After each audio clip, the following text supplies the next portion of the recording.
Olá meus caros, aqui é o Corvo. No episódio número 2 de Histórias Macabras do Japão, nós temos duas pequenas adaptações. A primeira, a história do túnel misterioso, e a segunda, o ônibus de sorvete. A história do túnel misterioso é bastante japonesa. Como eu havia mencionado no podcast anterior, de Histórias Macabras do Japão, Ito Sensei, é claro, utiliza muitos elementos do seu próprio país. Lendas urbanas que são típicas de encontrar não apenas em um lugar, mas em boa parte do território japonês. De uma província a outra no Japão, existem lendas que são muito regionalizadas, muito locais e que dizem respeito apenas àquele recorte, àquela área, aquele povo, aquela cultura específica de uma província. Embora o Japão seja muito pequenininho, ele também é muito multifacetado. E aspectos únicos, inclusive no que diz respeito ao sobrenatural, nós podemos observar, por exemplo, nos próprios mitos regionais, né? As referências relativas aos yokai, um tema que eu trabalho, já apresentei muitas vezes aqui no canal. Existem yokais que são encontrados, né, ou preservados dentro de uma perspectiva histórica mitológica que dizem respeito apenas a algumas regiões do Japão. O Japão, de fato, é um país muito multifacetado, mas tem alguns aspectos sobrenaturais, algumas lendas urbanas que lá existem que, ao contrário de dizer respeito apenas a uma determinada província ou cidade, uma localidade, existem também lendas que dizem respeito à cultura como um todo. Elas se tornam simbólicas a ponto de extrapolar apenas uma pequena cidade, prefeitura ou província. E, no caso, os túneis são um símbolo muito forte disso. Quem gosta de histórias de fantasmas, não necessariamente apenas do Japão, encontram muitas histórias sobre túneis assombrados por aí. E, inevitavelmente, acabam chegando a muitos túneis que residem no Japão. Porque se existe um país que mais tem histórias de túneis assombrados, esse país é o Japão. E por que isso ocorre? Ora, pelo número de túneis que lá existem. É bom lembrar que o Japão é um país montanhoso, é um país rochoso. E nesse sentido, né, túneis são necessários para fazer trajetos. O Japão tem uma área habitável, né, uma área onde as cidades estão localizadas, mas o país é uma ilha. E é uma ilha muito rochosa, muito cercada de montanhas. Então não é incomum encontrarmos muitos túneis no Japão para trafegar, possibilitar que um tráfego seja feito, né, por dentro da estrutura rochosa, mas também viadutos, cavernas, ou seja, aquele espaço escuro, né, aquele contínuo fechado, claustrofóbico, é uma paisagem muito comum no Japão.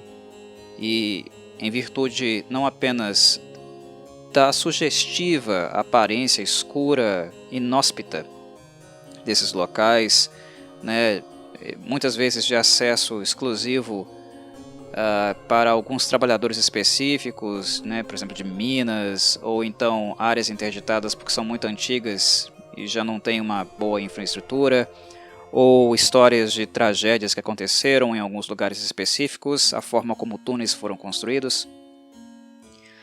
São muitos elementos que acabam povoando a mente dos japoneses, né? E nesse sentido, o túnel em si é um símbolo, digamos que para o sobrenatural, é um símbolo nacional. Nós temos histórias assombradas de túneis em muitos lugares do Japão.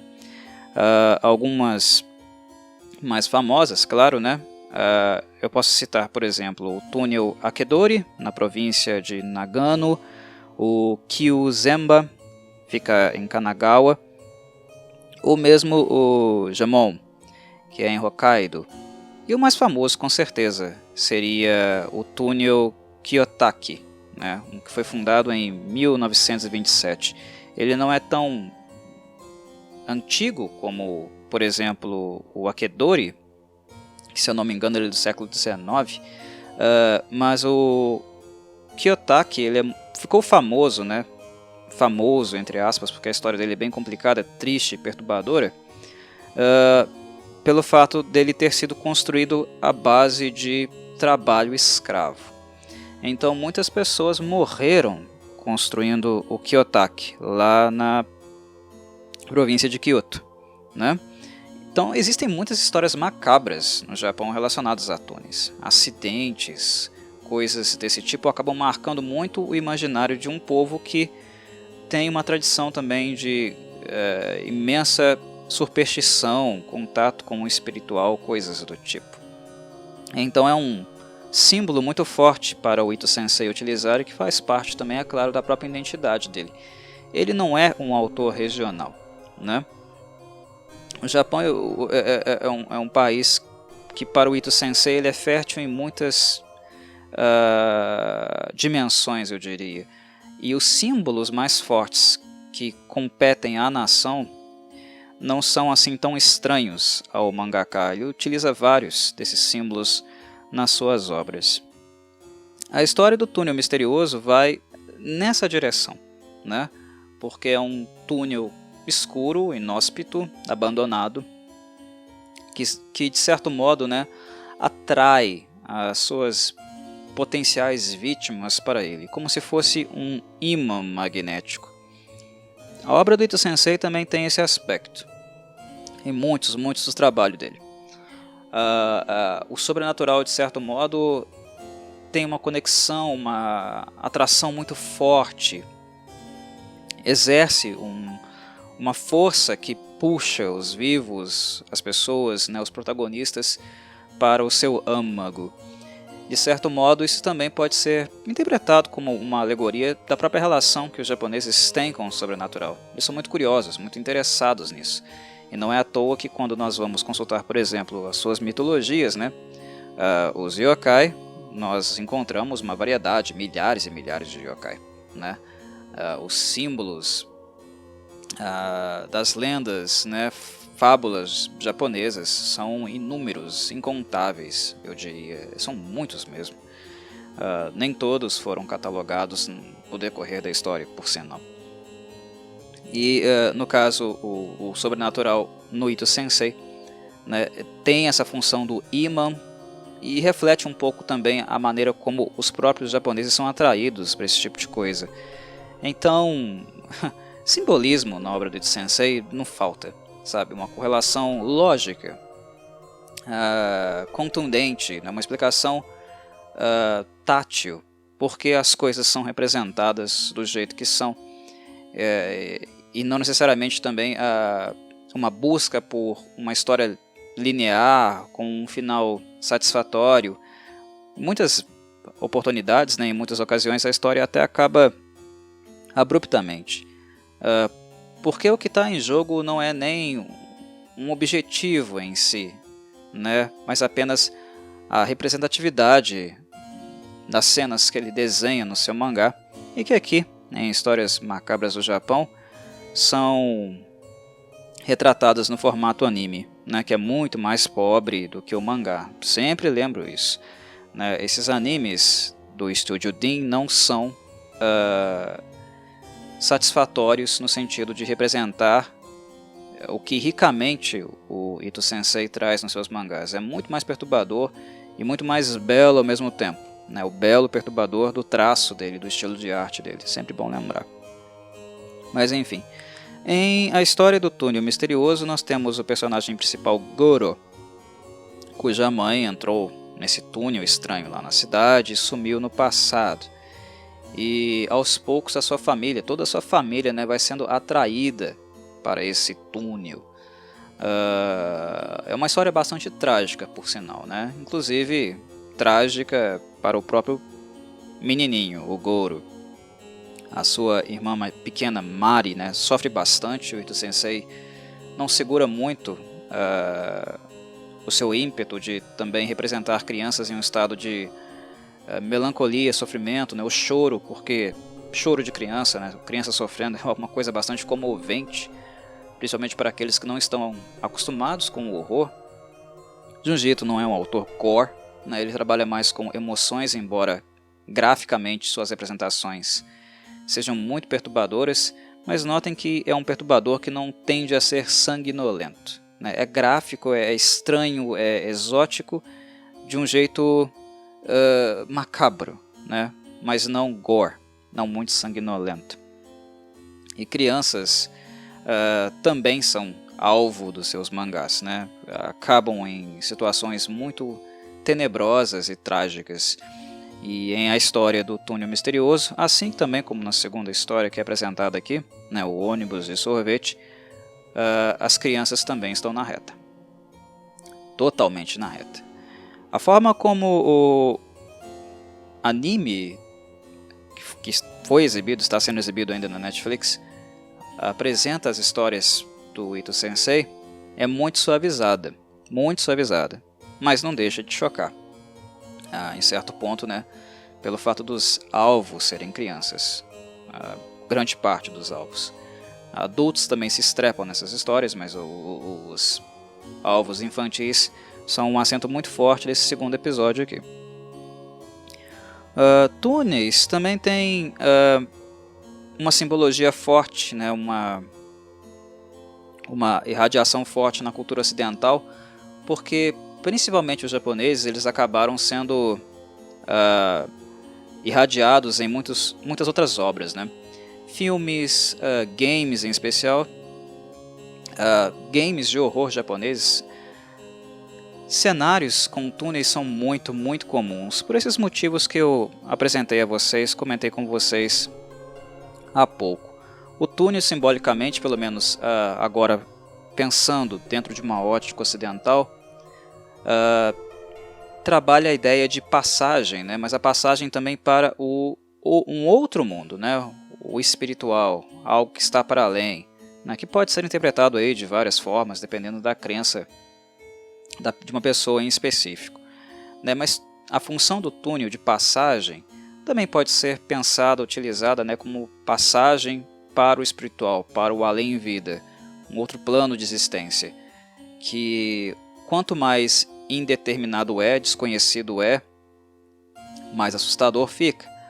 E no caso do modo como o Ito Sensei aborda isso no anime, né, ou melhor, no mangá, é sempre de maneira tortuosa. Ali na história há uma espécie de observatório, né, observatório de raios cósmicos, que no fim revelam-se ser feixes de luz, na verdade feixes espectrais. Há uma questão em volta ao túnel também, que diz respeito ao apagão, né, o sentimento de vertigem, aquele estado onde a luz deixa de irradiar nos nossos olhos. E luz pode significar também vida, a vida que escapa dos nossos olhos, né, a luz que escapa dos nossos olhos. Aquela sensação de um túnel fechando, né, quando nós estamos sonolentos, né, quando apagamos. São muitas imagens mentais que nós podemos criar apenas utilizando esse conceito. Mas o terceiro, eu diria, né, e o último item que Junji Ito insere aqui, né, além do túnel, e túnel no caso, né, como um símbolo sobrenatural do Japão, ficou marcado na mente deles, e também da questão da passagem para um outro mundo, é a força drenante, né, aquele contraste entre vida e morte, né, aquilo que está morto tentando chegar ao que está vivo, sugar, puxar, trazer um pouco daquela energia, do calor, né, que possivelmente os mortos, os espíritos, não possuem mais. As faces dos espectros no mangá são muito mais definidas do que no anime, né? E o que nós vemos de maneira em geral são expressões de dor, de sofrimento, são faces tortuosas. Isso fica mais claro, por exemplo, quando alguns personagens que frequentam o túnel, né, os cientistas que estavam trabalhando lá, e também, né, a irmãzinha do Goro, isso fica mais claro quando eles são drenados, sugados por aquela essência, né? A morte sugando a vida, a morte se expandindo e sugando tudo que ela encontra pelo caminho dentro do túnel. Quando as pessoas são finalmente sugadas e vão atrás do Goro tentando sugá-lo também, nós notamos que a expressão, né, o tom de voz, né, as feições são de puro tormento, puro sofrimento, que torna também a representação do contexto muito pesada. Né, aquilo que é espectral, aquilo que é fosco, não visível, se torna mais visível com as vítimas mais recentes, né, que ainda misturam algo de carnal àquilo que é espectral e que é o futuro, né, o anúncio do que elas serão totalmente, né, em pouco tempo. Visualmente, o mangá é bem mais interessante que o anime, mas o anime, de certo modo, não deixa de informar, não deixa de entregar a mensagem, né? E no caso aqui, cumprindo o meu papel, né, eu estou tentando, no caso, inserir informações mais adicionais e contextualizar, de fato, porque Ito Sensei possivelmente escreveu, desenhou a história do túnel misterioso, os símbolos nacionais, né, o que isso tem a ver com a cultura japonesa. A segunda história macabra, o ônibus de sorvete, lida com imagens, com contextos, né, situações que teoricamente seriam inofensivas, mas que não deixam, é claro, de causar em nós um certo desconforto. Quem nunca, né, já imaginou o grau de segurança que crianças poderiam estar, né, comprando sorvete sozinhas nesses caminhões de rua, né, vendedores de sorvete em geral, passando com um caminhão, uma coisa que assim não é tão mais comum no século XXI no Brasil, mas que em algum dia, né, em décadas passadas foi, né, um caminhãozinho de sorvete passando, vendendo sorvete, né, isso no Japão, eu não sei se ainda existe no século XXI, até porque eu não moro lá, né, eu sou brasileiro. O que eu conheço do Japão eu tenho que pesquisar, estudar, para poder entender de fato o que está acontecendo, o contexto em si.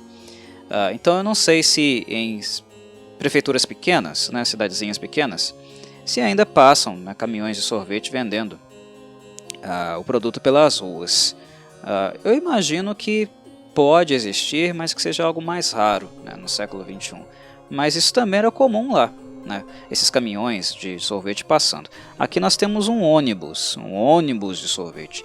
E esse formato de ônibus, né, infantil, um ônibus lúdico, aqui no Brasil nós podemos associar com várias outras coisas, né?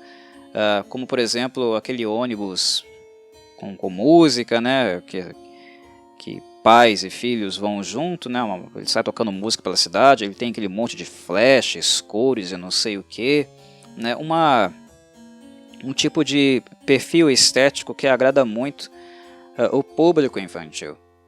E um mangá como o ônibus de sorvete sempre me faz pensar, pelo menos do ponto de vista do aspecto do horror, pensar naquela sensação de incômodo de deixar crianças, por exemplo, ir sozinhas em um ônibus da alegria, ou ir sozinhas comprar um sorvete, né, em algum lugar com um estranho. Aparentemente não tem muito problema, né, uma criança ir até a rua e comprar um sorvete com um vendedor que está passando. Mas sabe aquela sensação de risco? Aquela sensação de, não é uma boa ideia? E se acontecer alguma coisa? É aquela ansiedade em coisas pequenas do cotidiano. É mais ou menos por aí, nesse ponto, que o Ito Sensei entra em um ônibus de sorvete. Porque crianças são frágeis, crianças não enxergam maldade nas coisas e são facilmente seduzidas, né, por cores, né, por falas suaves, leves e, claro, por sorvete também. Nós não podemos deixar de considerar que a premissa básica também, né, desse mangá é o senso comum e assertivo, no caso, de que muito sorvete faz mal. Muito sorvete faz mal. Se quem é pai ou mãe que está me ouvindo, se vocês algum dia decidirem apresentarem o ônibus de sorvete para um de seus filhos, quando eles estiverem enchendo a paciência para tomar sorvete ou queiram tomar sorvete demais, eu acho que esse episódio aqui ele é uma boa ferramenta para eles ficarem bastante traumatizados. É claro que eu estou falando isso em tom de brincadeira, né, meus caros? Não, Ito Sensei, seja no mangá ou em anime, não é material para criança. Mas, querendo ou não, o episódio ele serviria, obviamente, né, como um meio muito eficiente para intimidar as crianças, para elas pararem de amolar, né, e querer tomar sorvete, principalmente em horas inadequadas. Essa questão da hora inadequada para tomar sorvete, né, substituindo refeições ou antes de uma refeição, aspectos da infância, né, daqueles comportamentos birrentos, mimados, inclusive isso também aparece aqui no episódio. Essa ideia de risco, né, que o sorvete pode fazer mal, né, ou que coibir tomar sorvete em horas inadequadas é algo positivo para as crianças, essas ideias pequenas, típicas do que é educar, né, do que é ser pai e mãe, são aspectos muito simples que o Junji Ito tende a utilizar, e isso, né, o que faz das obras dele inteligentes, é pegar essas coisas simples e torná-las de certo modo macabras, trabalhando com aquelas coisas que estão relacionadas, atreladas ao que nós vemos efetivamente em imagens e que causam algum tipo de ansiedade. Nós vemos muitas falas, né, frases de efeito, que vão em direção a, né, coisas corriqueiras relacionadas a isso, né? Veja esses problemas derreterem, né? O marketing, veja esses problemas derreterem. Tem muita gente que está ansiosa, nervosa, abre um potão de sorvete, né, e come tudo de uma vez. Né? Aquela coisa de suprir a ansiedade, né, ou inserir um estímulo mais forte para tapar a ansiedade, reprimir a ansiedade, né? Se envenenar pela boca. Percebem? São percepções que o Ito Sensei tem, e nesses poucos hábitos, né, não saudáveis, ele encontra um foco, um ponto onde ele pode trabalhar o horror, né? Uma outra frase do anime, né? Elas estarão em boas mãos, as crianças que entram dentro do ônibus, né? E os pais, cegamente, né? Mas com aquele sentimento de ansiedade, deixam elas irem com o estranho. Elas estarão em boas mãos mesmo? É realmente algo seguro deixar um filho entrar num ônibus só porque ele é bonito, só porque ele tem sorvete, né, só porque tem, sei lá, uns palhacinhos dentro do ônibus, tem música, né, alegre. As aparências enganam também, né? Enganam bastante. Enfim, né, o ônibus de sorvete trabalha com essas questões. E no final, né, aparece também um conceito que só poderia ter vindo de uma mente perturbada, completamente perturbada, como é a do Ito Sensei. Porque o último conceito que ele apresenta aqui é o de canibalismo, né? Mas o canibalismo por meio do sorvete. Eu não faço ideia de onde o Ito Sensei tira essas coisas. E o divertido de acompanhar suas histórias, lê-lo principalmente, né? Não assisti-lo como aqui, em uma representação gráfica pobre, mas lê-lo de fato, é interessante por isso, porque por mais que nós leiamos Ito Sensei e achemos que ele já apresentou as piores, mais inesperadas bizarrices possíveis, dificilmente ele se torna um autor previsível. Tem sempre uma bizarrice nova, uma coisa surpreendente do ponto de vista macabro, para apresentar. Ele sempre vem com alguma ideia estranha, bizarra, que para nós, mesmo os leitores mais experientes, mais acostumados com a obra dele, e que ainda não leram tudo, ele ainda vai aprontar alguma peça, né? Aqui nós não temos, como como falei no início desse podcast, não há nenhum elemento gráfico, nada gore, mas ver crianças praticando canibalismo porque elas mesmas vão se tornando sorvete depois de consumir muito, e por ser gostoso, né, o sorvete ser uma comida gostosa, elas se tornam viciadas, né, não conseguem parar de tomar e passam a tomar a si mesmas. Ver isso é perturbador. Não é necessário ser gore, não é necessário ser asqueroso, até mesmo como o próprio Ito Sensei em alguns de outros seus trabalhos, né, para causar um impacto efetivo, né, causar a estranheza, o nojo, o asco. Aqui nós temos um episódio totalmente colorido, que inclusive, né, se afasta muito da forma mangá. A forma mangá é preto e branco. Não tem tanta cor, tanto traço, né, alegre, digamos assim. Né. Acho que as cores trazem muito mais calor, mais alegria para a obra em si. Uma coisa que eu também acho que é um pouco desfavorável quando nós estamos pensando em adaptações da obra do Ito Sensei. Cores não combinam muito com a obra dele. Mas se vocês forem consultar algum dia, encontrarem, né, o ônibus de sorvete, vocês vão notar que mesmo na obra, mesmo no preto e branco, né, todo o aspecto visual, quente, né, atrativo, infantil, ele está impresso na obra mesmo sem as cores.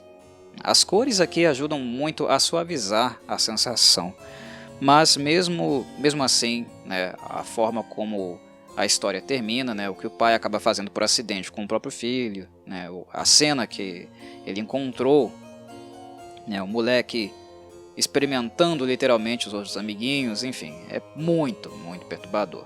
Né? Não é gráfico, não é assustador, é algo que te deixa desconfortável, né? Que te leva a ficar desconfortável com uma sensação muito ruim por algum tempo. É estranho, né? E é isso que faz, de fato, né, a obra do Ito Sensei interessante do ponto de vista do horror do gênero. São poucos os autores que conseguem fazer esse tipo de coisa como ele faz. Mas é isso, meus caros. Saudações, Corvavilhas.